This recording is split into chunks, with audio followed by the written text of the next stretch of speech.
थाहा छ गाइस, म भन्दा धनी होइन, म भन्दा धनी यो संसारमा कोही पनि छैन।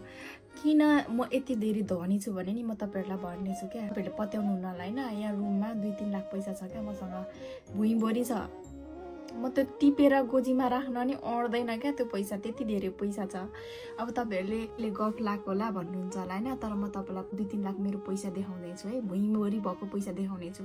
तर त्यो पैसा न गोजीमा अड्छ न ब्यागमा अड्छ, केहीमा नि अड्दैन, यो भुइँमै मात्र अड्छ, त्यत्तिकै अड्छ। म देखाउँदैछु गाइस तपाईँहरूलाई, यदि तपाईँहरू पत्याउनुहुन्न नि त, त्यही भएर देख्न सक्नुहुन्छ।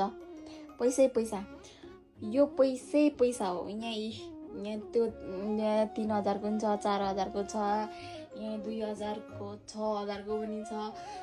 यहाँ पनि पैसै पैसा छ, यहाँ छ आम्मा। तर चाहिएको बेला काम लाग्ने पैसा चाहिँ होइन, लाग्दैन यो पैसा, चाहिएको बेला काम लाग्दैन। देख्नुभयो नि, मैले तपाईँहरूलाई झुट बोले जस्तो लाग्छ होला होइन।